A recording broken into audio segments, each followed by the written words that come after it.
show. I appreciate you tuning in for another brand new review. Tonight in movie reviews, we are talking Scream 4. Scream 7, the latest installment in the long-running franchise, just wrapped up shooting earlier on this week. I've had a hankering for some Ghostface killing, so I decided we're jumping back into the franchise. So let's not waste any time and run on into it here. If you haven't seen the trailer for Scream 4 before, this tells the story of long-running franchise hero Sidney Prescott, who makes her return to Woodsboro on the next stop of her autobiographical book tour. Unfortunately for Sidney, a new threat of murders breaks out in Woodsboro, and she finds herself as the top suspect for Who's Under the Mask. Can Sidney, Dewey, and Gale figure out the actual identity of this killer before they all end up painted in red? And there it is, folks. That is Scream 4. Now, Scream 4 was a big departure from what the series had been setting up to that point. The last entry, Scream 3, we had gotten about 11 years prior, back in 2000. And at that point, you could argue that those three films had shown an escalating pathway for Sidney and her friends dealing with the fallout and ramifications from those original murders in Woodsboro. You know, in Scream 2, Sidney goes to college, and we're very clear to show her as somebody who's not trusting of the friends and the relationships that are around her, and she's still trying to live a normal life. But unfortunately, when a new set of murders breaks out, she realizes that she's losing even more trust and more faith in all these people and relationships that she had together in the first place. In Scream 3, Sidney places herself in complete isolation because she's seen that whether she trusts somebody or not, being friends or having these relationships puts them in danger, and she doesn't want to be responsible for that. And so she decides to separate herself from any and everybody out there so that she can't be a target and nobody else can as well. Now, of course, she didn't count on finding out she has a half brother out there that wanted her dead and was going to kill anybody and everybody to get to her. But that's not on Sidney for not realizing these things. Scream 4. It likely would have pressed that a bit further. And to be honest, I think a lot of people would probably say, if you thought about where the trajectory of that series was going, Sidney likely didn't need to return for this. Yeah, Scream 3 ended on a positive note. You know, they stop her half-brother. They have this whole thing about her not setting the alarm at her place to kind of show that she's willing to trust again and believe that there's hope out in this world. But you could say that that makes sense to just kind of stop her story, because then we're just going to retread old material where a new killer pops up and she's back to wondering whether she can have these trusting relationships or not. And then go that route, actually. Instead, we firmly lean into Sidney healing from her trauma, which again does continue on from her being excited and welcoming these new relationships out there.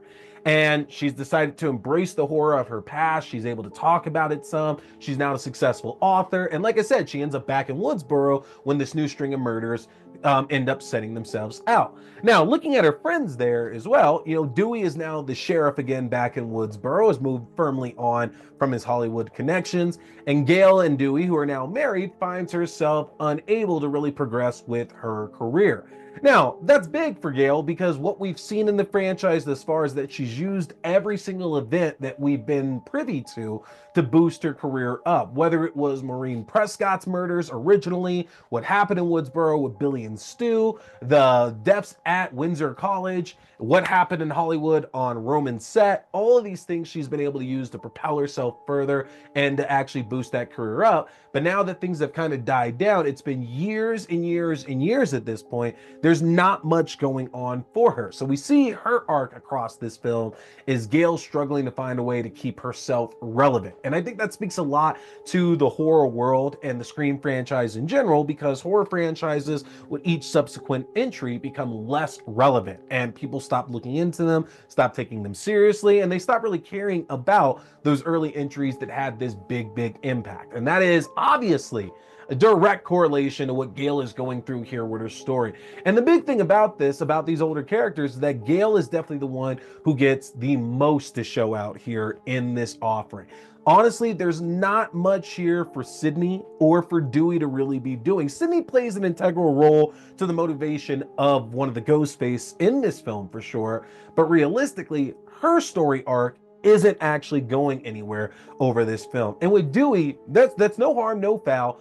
Dewey's had those arcs that have been really based around like his relationship with Gale in Scream 2 and Scream 3. In Scream 1, he's a potential suspect, but in Scream 2 and Scream 3, most of what his storyline is revolved around is about Gale. And that's just not at the forefront here of Scream 4. There's a little bit of this minor story involving him and one of his deputies, played by Marley Shelton, where there could possibly be some kind of relationship they're forming, but we don't really explore that all too much. Honestly, that probably would have added a little bit more to the drama of what Gale's going through and giving Dewey a little bit more to do in this entry as well too. But hey, no harm, no foul. Scream 4 had a lot of changes behind the scene here, including Lake Bell was originally supposed to be playing, I think she was playing Judy Hicks in this one, is who Lake Bell was, just like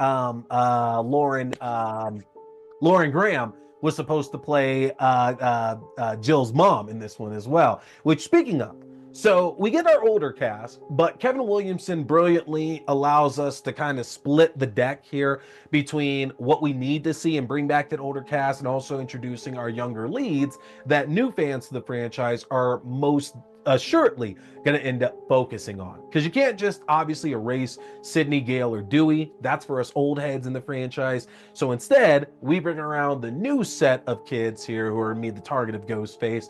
You have Jill, played by Emma Roberts, who is Sidney's cousin. You have her best friends, Olivia and Kirby. Kirby, played by Hayden Panettiere, who has turned into a big fan favorite of the Scream franchise. You have her boyfriend, Trevor, and then we have our Randy Light characters and Charlie and Robbie, who kind of fit that mold as well too. Now, with these younger characters, I think that they're obviously filling in a lot of the spots that we've gotten in the first two Scream movies for sure. Not so much that third one, but they do a very serviceable job of filling in those particular archetypes that we're probably looking to see in a teen slasher, or in this corner of this film that's going to focus on the teen slasher. And they're all fairly good in it. I mean, it's hard not to love Hayden Panettiere's Kirby Reed, who is Randy if Randy was actually really cool. And that's literally the whole joke here, is that Kirby is the horror film fanatic, but she is the cool horror film fanatic that is actually like the one who's like, yeah, whatever. Like, I know all this shit, but I'm not going to highlight all that. And that's high school. That is high school to a T for you. Now, some of the reasons why it just doesn't really gel for me, honestly, is the fact that this horror club is frothing at the mouth to bring in Gale and Sidney as their experts here. Now these new killings are going on, and we know Charlie's one of the killers. So in hindsight, that makes sense that he wants that closeness to them. It can help kind of frame Sidney for her involvement as well too. But realistically, looking at what kids around that time and even today are very much interested in, I don't know if that would necessarily be the flex that Robbie and Charlie think it is, bringing those two to meet up with their film club. That's just me. That's just me. It kind of bodes into my issues with the motivation of our killers in this film as well. You know, in that first movie, Billy wanted some revenge for Sidney's mom wrecking his life ultimately, and decided to make this big movie. And Stu was after revenge after Casey dumped him. And of course, they were spurged on by Roman. In Scream 2, it was Billy's mom getting revenge for the death of Billy, and Mickey being pretty much the only killer in this entire franchise who's not trying to make a movie or anything. He literally wants this all to go to trial so you can see the madness that comes from all of this here. And then in Scream 3, Roman Bridger's trying to kill his sister again for the slight that he has received in his life and not giving the love that he feels that he deserves as well too.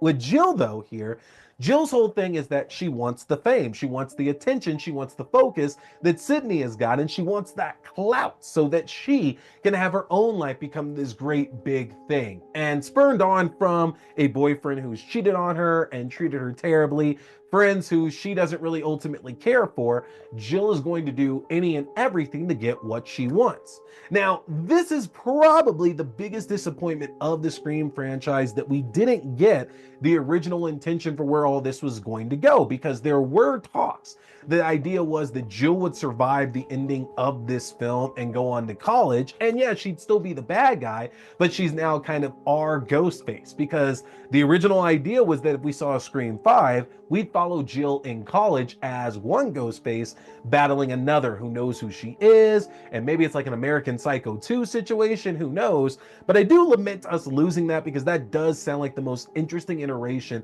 that we could potentially get of a Scream film, honestly. And I don't intend to say, when I say this is the worst of the Scream franchise, I do not mean Scream 4 is bad, because it honestly is not. But I think when we look at the motivations of the different ghost faces that we got, the supporting cast in there, what our legacy characters were given to do as well too, to me it just doesn't work out as well. I honestly thought that Scream 5 did a better job of what Scream 4 here is doing, while also giving us more interesting new younger characters, and not making the legacy characters feel like there was no reason for them to show up. They have a small importance, but not overall this gigantic importance on the plot itself. I think Scream 5 succeeded over Scream 4 in that way. And now I am still very, very interested in what we're going to get here with Scream 7, with Kevin Williamson doing both directing and co-writing duties on that. I am very intrigued to see if that can end up kind of combining what was so good about the most recent two films with what was good about what Kevin Williamson did in the first, second, and these fourth entries. So Scream 4, not bad. I am a fan of this film, but I just feel that it doesn't do as well what a number of these other films in the franchise do. Let me know what you think, though. I am curious in the comment section here for y'all to break this one down. This is one of the more bloodier installments of the franchise. Olivia's death in this is absolutely ridiculous. But again, it just doesn't hold up as one of the stronger ones here for me. Either way, folks, let me know that in the comment section, and don't forget to get subscribed at my link tree at linktr.ee/T Scary Movie. If you get subscribed, that's going to give you access to the YouTube page for the video versions of the show, your favorite podcasting platforms, the audio-only versions of the show, my Letterboxd page for written reviews and movie rankings throughout the year, to my TikTok page for full episodes, movie news, and movie premieres, to my Twitch page for horror gaming, and to my Fangoria shop page, where you can enjoy a 20% discount off anything in the Fangoria shop. Take advantage of that, folks. Hit that subscribe button no matter where you're watching. I got more great reviews coming your way, including The Parenting, the end of Season 2 of Mayfair Witches. We are looking into Leprechaun 3. We got a lot of great stuff coming your way, folks. I don't want you to miss any of that at all. But that's it for me tonight. Folks, my name is T. If you're talking scary movies, stay scared.